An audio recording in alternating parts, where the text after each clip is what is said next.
warahmatullahi wabarakatuh. Waalaikumsalam Waalaikumsalam warahmatullahi wabarakatuh. Oke, selamat pagi. pagi. Sehat-sehat semuanya, teman-teman. Alhamdulillah sehat. Oke.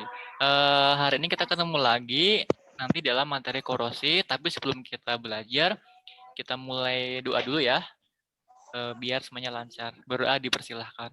Kita akan belajar tentang korosi. Nah, ini ada indikatornya, ada KD, ada KD-nya adalah menganalisis faktor-faktor yang memengaruhi korosi dan cara mengatasinya.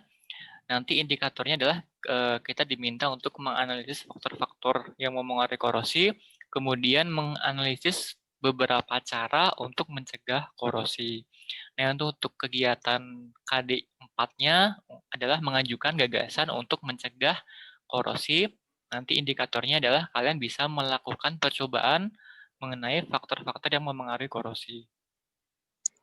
Ini tujuannya nanti dengan pendekatan saintifik nanti dan dengan model discovery learning dan metodenya sinkron asinkron, nanti teman-teman bisa menganalisis faktor-faktor yang memengaruhi korosi dan cara mengatasinya. Nah, ini ada gambar ya, ada kaleng bekas.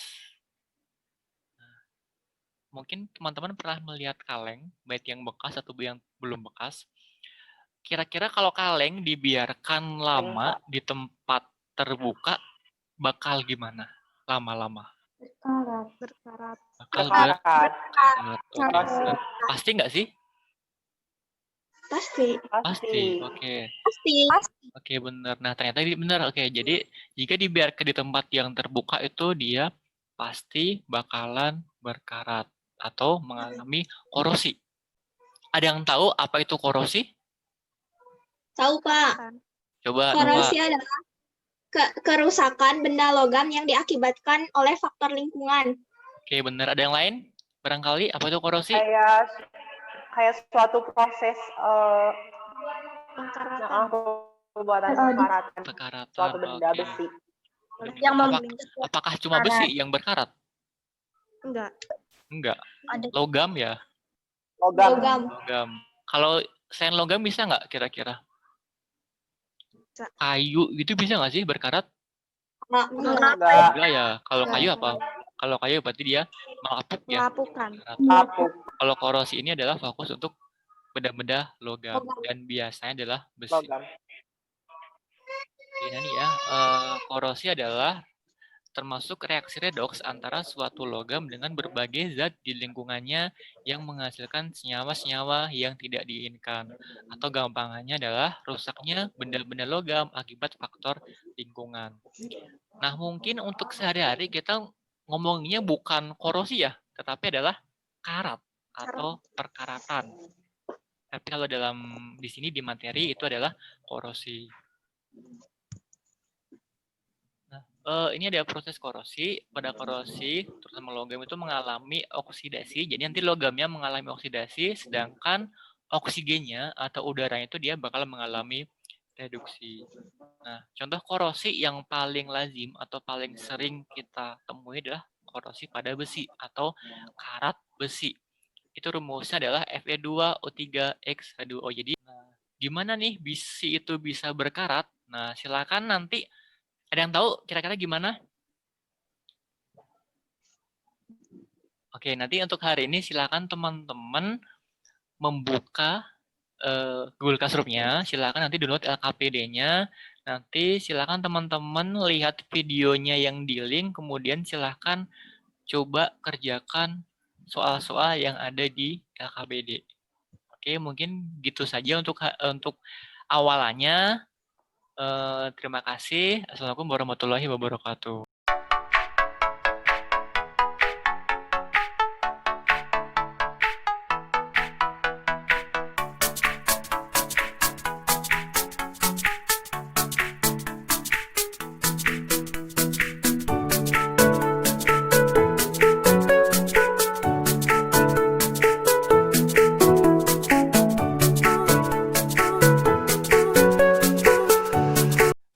Tadi kita berdiskusi terkait dengan bagaimana ya besi itu bisa berkarat Kemudian apa saja yang mempengaruhinya? Oke, dari yang soal pertama dulu, bagaimana besi itu bisa berkarat?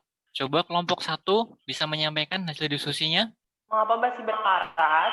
Karena tadi nilai E0-nya itu lebih kecil, jadi menyebabkan si besi ini teroksidasi sehingga menyebabkan si besi ini berkarat. Terkait faktor-faktornya ada kurang lebih 4 faktor.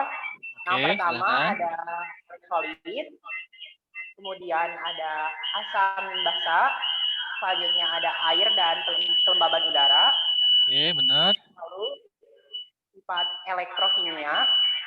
Oke. Sudah. Dua, coba disampaikan hasil diskusinya.